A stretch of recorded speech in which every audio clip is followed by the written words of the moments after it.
आज उत्तर प्रदेश देश का अग्रणी राज्य माना जा रहा है, ग्रोथ का इंजन माना जा रहा है। एक राज्य अगर $1 ट्रिलियन का एक राज्य अगर इस देश के राज्य ऐसे ही संकल्पित होकर अपनी इकोनॉमी को मजबूत करें, तो यह भारत की जो हम $30 ट्रिलियन जब हम अचीव करेंगे, अमेरिका को पीछे छोड़ेंगे, वो सपना तभी साकार होगा।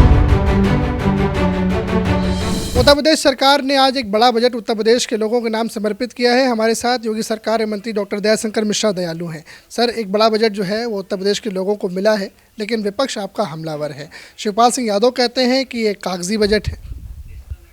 देखिए, उनका काम है आलोचना करना, उनका काम है बुराइयां तलाशना, उनका काम है कमियां निकालना। 9 लाख करोड़ रुपया उन्होंने कभी सपने में नहीं सोचा था कि उत्तर प्रदेश जैसे राज्य का बजट वो देख सकते हैं। हकीकत है, और उत्तर प्रदेश के विकास की एक नई कहानी लिखी जा रही है। अपराध के लिए, गुंडा राज के लिए, माफिया राज के लिए, वसूली के लिए, रंगदारी के लिए, अपहरण जैसे उद्योगों के लिए जाने जाने वाला उत्तर प्रदेश आज ग्लोबल इन्वेस्टर समिट का 45 लाख करोड़ रुपये से ज़्यादा का इन्वेस्टर लेने वाला प्रदेश है। इंडस्ट्रीज धरातल पे उतर रही हैं, व्यापार बढ़ रहा, एक्सप्रेसवे का प्रदेश है। सबसे ज़्यादा हिंदुस्तान में और सबसे बड़े, दुनिया के बड़े एक्सप्रेसवे, 600 किलोमीटर के एक्सप्रेसवे उत्तर प्रदेश बना रहा है। Ganga expressway, greenfield expressway, Bundelkhand expressway, Purvanchal expressway, मतलब एंडलेस है। अब हम उत्तर प्रदेश एक ज़िले में एक एयरपोर्ट का ख्वाब देखने लगा है। अब उत्तर प्रदेश हर ज़िले में एक विश्वविद्यालय का ख्वाब देखने लगा है। 1 डिस्ट्रिक्ट 1 मेडिकल कॉलेज में 60 से ज़्यादा हम मेडिकल कॉलेज बना चुके हैं। 16 से ज़्यादा मेडिकल कॉलेज पीपीपी मॉडल पे बन रहे हैं।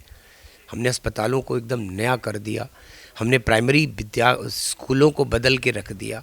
कायाकल्प ज़ुबानी नहीं, हकीकत में कायाकल्प हुआ है प्राइमरी शिक्षा का, माध्यमिक शिक्षा का, हायर एजुकेशन का। आज उत्तर प्रदेश के पास हर विषय पर बात करने के लिए, चाहे वो एआई जैसे विषय हो, सेमीकंडक्टर के उत्पादन की बात हो, चाहे दुनिया में सबसे ज़्यादा मोबाइल अगर हिंदुस्तान बना रहा है तो उसमें सर्वाधिक मोबाइल उत्तर प्रदेश में बन रहा हो, वो नोएडा और ग्रेटर नोएडा का उत्तर प्रदेश, चाहे चीनी हो, दाल हो, इन सब के उत्पादन में, दूध हो, उन सब में देश का सबसे अग्रणी उत्पादक राज्य के रूप में का उत्तर प्रदेश, कानून के राज का उत्तर प्रदेश। सबसे बड़ा प्रश्न चिन्ह इस राज्य की कहते हैं ना, दामन का दाग था, वो दाग था कि उत्तर प्रदेश एक बदहाल उत्तर प्रदेश है, पिछड़ा उत्तर प्रदेश है। आज उत्तर प्रदेश देश का अग्रणी राज्य माना जा रहा है, ग्रोथ का इंजन माना जा रहा है। हम इकोनॉमी के मामले में जिस तेज़ी से हमारी इकोनॉमी में सुधार हो रहा, हम $1 ट्रिलियन का लक्ष्य लेके चल रहे हैं। देश ने अगर $5 ट्रिलियन का संकल्प प्रधानमंत्री जी ने लिया है, तो उत्तर प्रदेश के मुख्यमंत्री जी ने $1 ट्रिलियन का योगदान।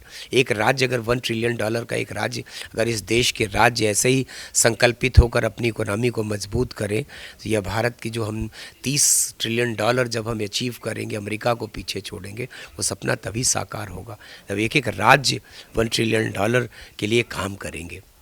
सर, आपका तो ये कहना है कि एक एक राज्य ऐसा सोचेंगे तब जा कर के चीज़ें और बेहतर, और वो लक्ष्य जो राष्ट्रीय स्तर का है वो अचीव होगा। विपक्ष आपका कहता है कि इस बार जो सरकार है वो रिपीट नहीं होगी, ये आपका अंतिम बजट है जो आपने पेश किया है उत्तर प्रदेश के लिए। इस पर आप क्या कहेंगे? ऐसा नहीं है कि आप विपक्ष के राज में उत्तर प्रदेश में जिए न हो।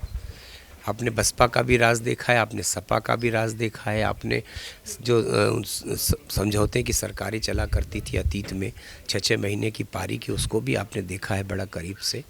लेकिन अब एक 2/3 बहुमत की उत्तर प्रदेश के आज़ादी के बाद से उत्तर प्रदेश का सबसे लंबे कार्यकाल का मुख्यमंत्री अब आप देख रहे हैं। एक ताकतवर मुख्यमंत्री, एक मजबूत विचारों वाले मुख्यमंत्री, कथनी करनी में कोई फ़र्क नहीं है जिनके वो मुख्यमंत्री। देश ने 500 साल के बाद भगवान रामलला के मंदिर को उत्तर प्रदेश में बनते देखा, बाबा विश्वनाथ के कॉरिडोर को बनते देखा, एक्सप्रेसवे बन रहा, पुल बन रहा, अस्पताल बन रहा, सड़कें बन रही, 24 घंटे बिजली मिल रही है, हर घर पीने के पानी की योजना हमारी बहुत तेज़ी से आगे बढ़ रही है। किसी इंसान की ज़िंदगी में उसको चाहिए क्या? खुशहाली भरा जीवन कब कहा जाता है?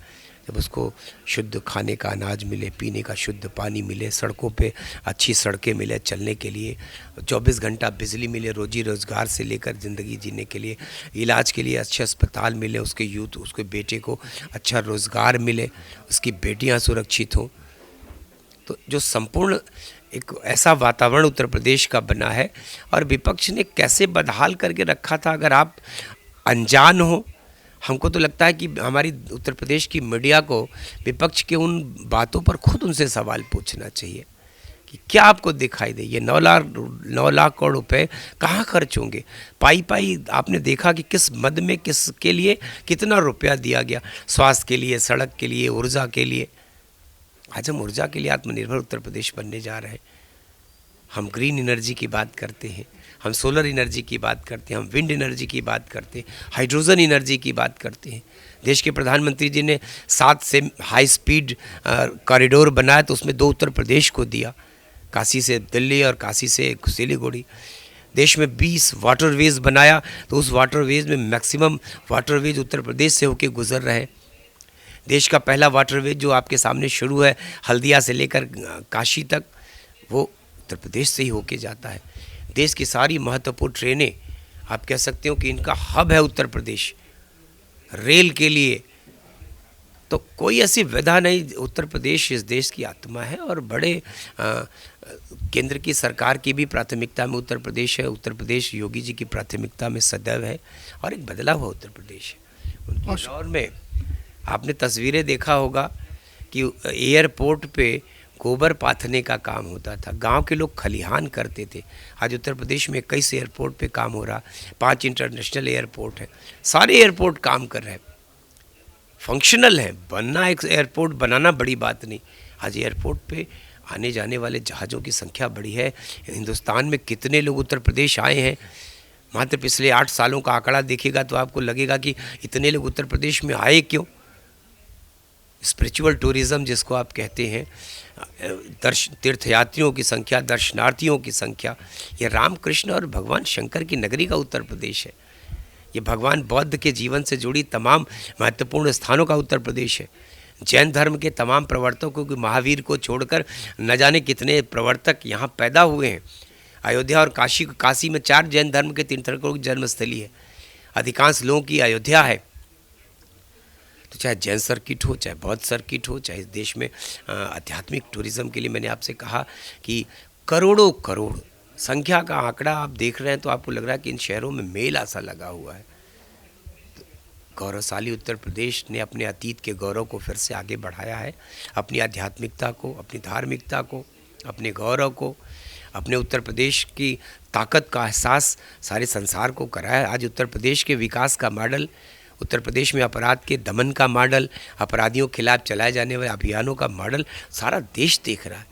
उत्तर प्रदेश के हर मुख्यमंत्री के मन में ये चाहत है कि वैसे ही वो अपने राज्य को भी एक अच्छा राज्य बनाए।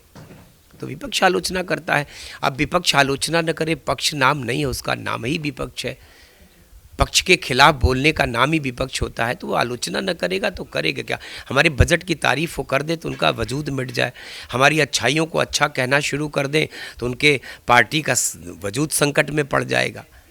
तो आलोचनाएं करना, बुराइयां करना उनका फ़र्ज है, वो करते रहे। हमारा फ़र्ज़ ये है कि हम उत्तर प्रदेश की जनता को एक अच्छा जीने का माहौल देते, जो वायदा किया है प्रधानमंत्री जी ने, मुख्यमंत्री जी ने, हम उस दिशा में हर पल आगे बढ़ रहे हैं, और उसका जीता जागता उदाहरण आपका बजट है। बहुत शुक्रिया सर बात करने के लिए। कैमरा सहयोगी हरीश के साथ अनुराग तिवारी, इंडिया वॉइस, लखनऊ।